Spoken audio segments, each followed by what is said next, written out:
Aquí escuchas la diversidad de voces que hacen el cine mexicano. Nuestro Cine Podcast. Además, te informamos sobre los estrenos en cartelera y lo más destacado que hay en festivales de México y del mundo.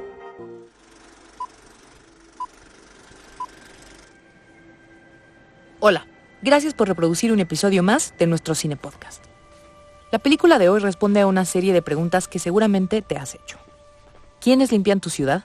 ¿Quiénes son esas mujeres uniformadas que barren el andén del metro, las calles por las que caminas, las oficinas o las escuelas en las que transitas a diario?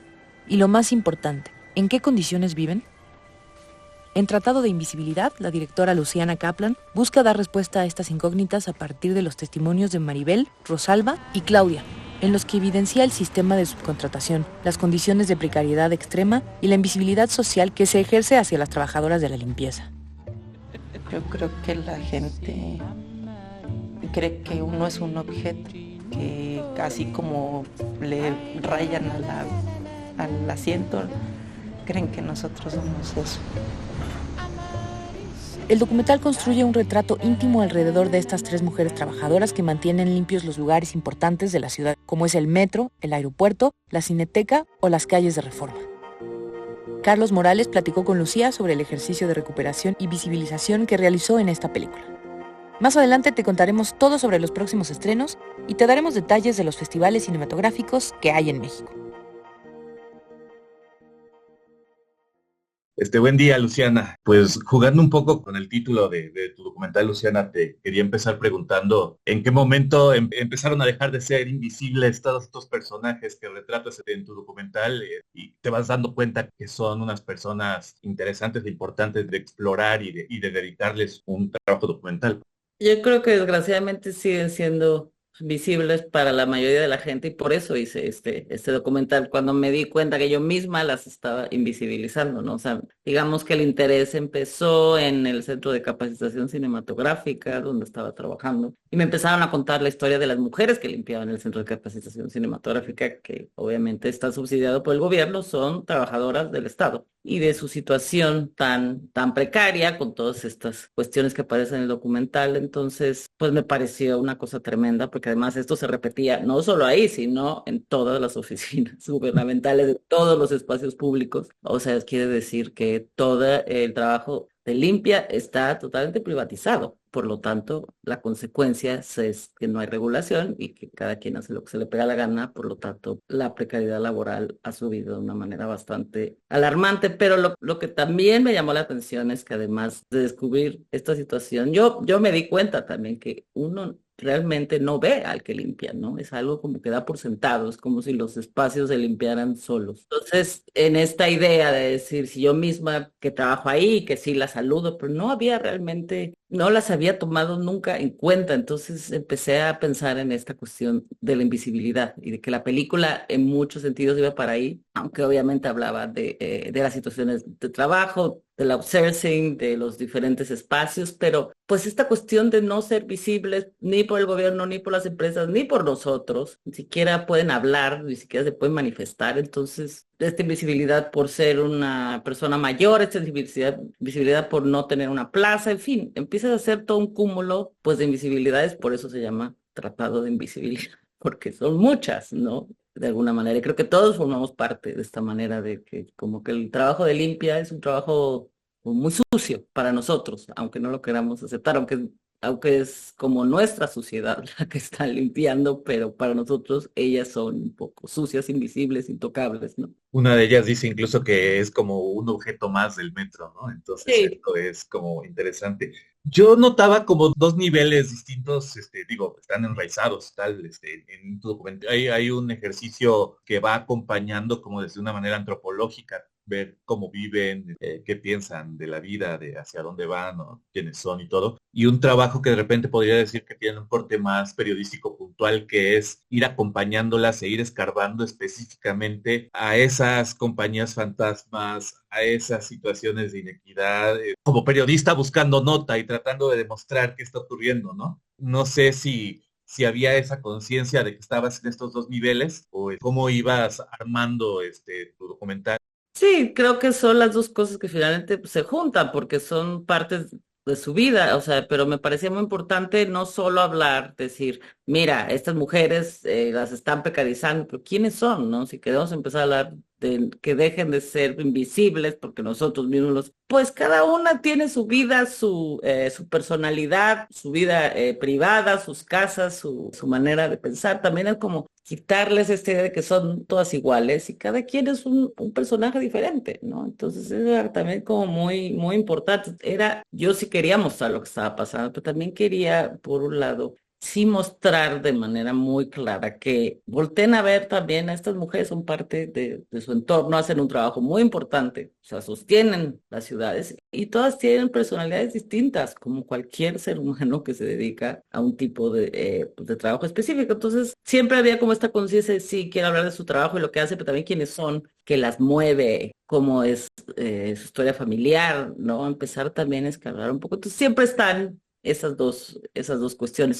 Oye, tenías como un corpus como de unas 50 personas y te vas Ujú. decantando tres mujeres, Rosalba, Marta y el caso muy interesante de Claudia. ¿Por qué ellas tres, digamos? ¿Qué fue lo que hizo que te concentraras en ellas?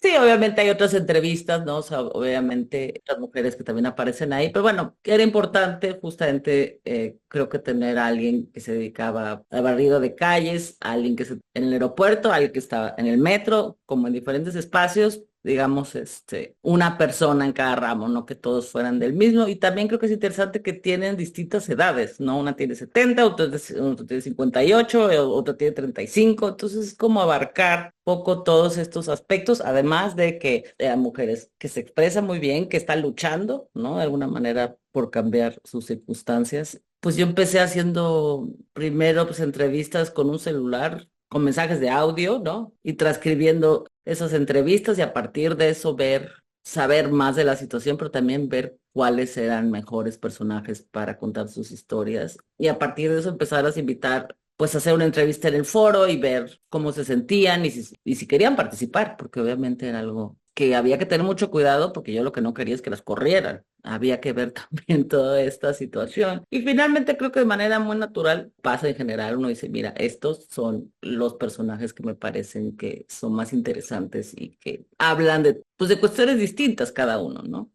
Me llamó la atención la relación del documentalista con las personajes. Tú sabes que existen estos debates, el documentalista que está lejano y que solamente muestra, o el que se involucra, pero a veces se involucran demasiado y se van acabando volviendo personajes también ellos. Tú eres como una acompañante, como la señora que llegó a platicarles cómo va el asunto, ¿no? Y que de repente las acompaña un rato y cómo ibas trabajando, digamos, esa presencia tuya con respecto a ellas. Creo que desde un principio yo me planteé que yo tenía que aparecer porque era una búsqueda mía, de decir, ok, quiero entrar en este mundo, entonces voy entrando y voy preguntando y me voy enterando y voy un poco dirigiendo, ¿no? Con esa voz, ¿no? No borrar mi voz, sino tampoco pues, aparecer a cuadro o tener mis propias ideas, porque creo que no cabía dentro, finalmente sobre ellas, pero un poco la que estaba pues tratando de entender qué es lo que pasaba en este mundo. Por eso hay estos diálogos constantes con ellas y si hay cosas que no dicen, les pregunto. Así. Pero yo creo que es como este proceso del documentalista o del periodista que quiere saber, ¿no? Entonces pregunta. Entonces va por todos estos espacios pues, preguntando para entender cuál es la situación en general, ¿no? Y el otro apunte es como el apunte feminista, ¿no? Por un lado tienes unos retratos, alguna de ellas no me recuerdo quién contando la historia del marido que se iba a Los Ángeles y nada más lo veía cada 5. Y por otro lado, ellas barriendo la marcha feminista, ¿no? Y Sí. haciendo comentarios alrededor de qué opinas de estas mujeres que están marchando y que vamos, que ahí nos abre como que el espectro de que quizá están un poco separadas del movimiento, pero también de otra manera también lo entienden y también forman parte de él. Es como que interesante cómo articulas la presencia de ellas con respecto a esta otra cosa que también está existiendo en paralelo, ¿no? Sí, porque finalmente ellos viven situaciones muy parecidas, pero también necesitan sobrevivir. Entonces hay como una paradoja ahí que es muy compleja y que tampoco puedes decir, mira, ¿por qué no están en la marcha y están limpiando? Pues porque tienen que comer y sobrevivir y no pueden escoger. En el fondo piensan que están con ellas, pero pues no tienen de otra. Entonces también hay un nivel también de clasismo. Yo me acuerdo que las mujeres les gritaban a ellas de, ¿por qué estás limpiando? Y dices, pues, ¿qué va a hacer esta mujer? Es muy complejo, ¿no? A mí me pareció que ver estas dos partes, y tampoco es como como tomar partido, decir, ve qué mal, pero, o sea, más bien a estas mujeres las ponen en esa situación, lo cual es muy fuerte, porque ellos lo saben. Oye, y otro apunte que es un apunte como quizá muy chiquito, un rasgo medio de humor, pero que me pareció padrísimo porque es lo que nos relaciona a mí como espectador con tu película. El inicio, ¿no? Ocurriendo en la Cineteca y me dio mucha risa cuando la mujer dice que estas películas no son las que ella ve, pero que de alguna manera es ponerme a mí como espectador en las butacas viendo a la mujer que llega al final de la película a limpiar y decirme, mira, Tratado de Invisibilidad se trata de esta mujer que no vas a ver ahora que acabe la película o que no la viste, ¿no? Antes que empecemos. Me gustó, no sé si había como que algún guiño que estabas haciendo tú cuando decides empezar en la Cineteca. Totalmente, era un poco para eso, es de, bueno, pues empecemos con el cine y la limpieza. Estamos hablando de limpieza, desde el cine, donde estás sentado, como dices tú, mientras estás tirando las palomitas al piso, seguramente vas a salir y va a haber alguien que lo limpie. Y esa mujer, pues, es como todas estas demás que ni ves. Y tal cual, salen, y la gente ni pela a nadie, ¿no? Ni se dan cuenta, yo porque estoy obsesionada, me paso viendo a la gente que limpia, pero realmente nadie ve. ¿Te Entonces, también gustaría es una que invitación a que veamos, que empezamos a ver son parte de este mundo, nosotros también estamos ensuciando estos espacios sin mucha conciencia, ¿no?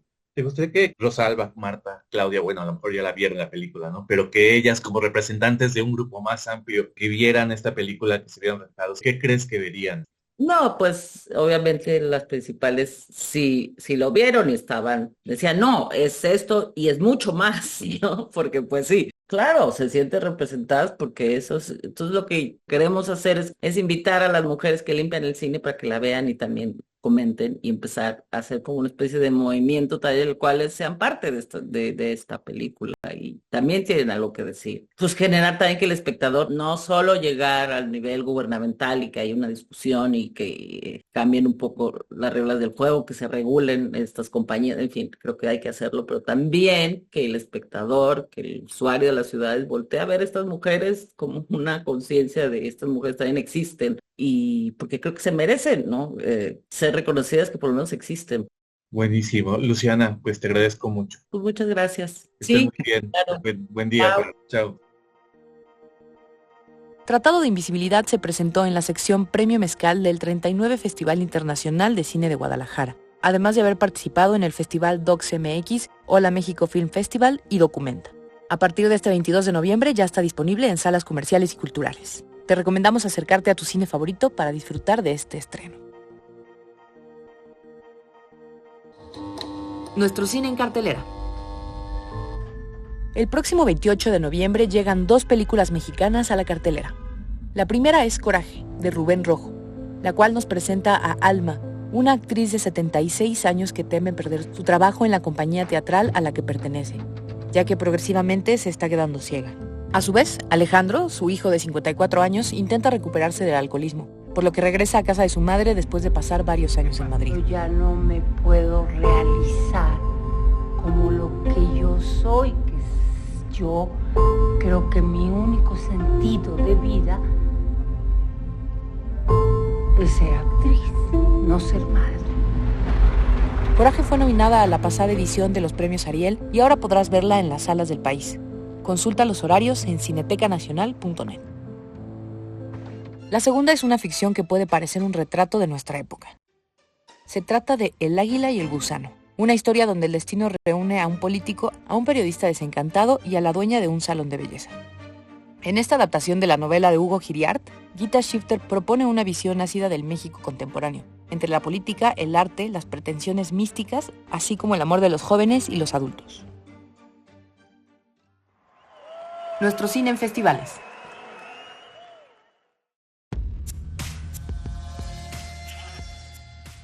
Cutout Fest vuelve a Querétaro para celebrar 14 años de nuevas formas de ver. El Festival Internacional de Arte y Animación, que se celebra del 21 al 24 de noviembre de este año, reúne cortometrajes de más de 10 países, incluidos Eslovenia, Lituania, Francia, Canadá y, por supuesto, México. En sus sedes, la Cineteca Rosalío Solano y el Planetario Gómez Morín, puedes ver los cortos que forman parte de las secciones de cortometraje narrativo internacional, cortometraje experimental internacional, cortometraje nacional, video musical, película internacional de licenciatura, película nacional de licenciatura y experiencia de realidad virtual. Además, en el Museo de la Ciudad podrás asistir a charlas, actividades de escritura creativa, presentaciones de proyectos universitarios y también conferencias.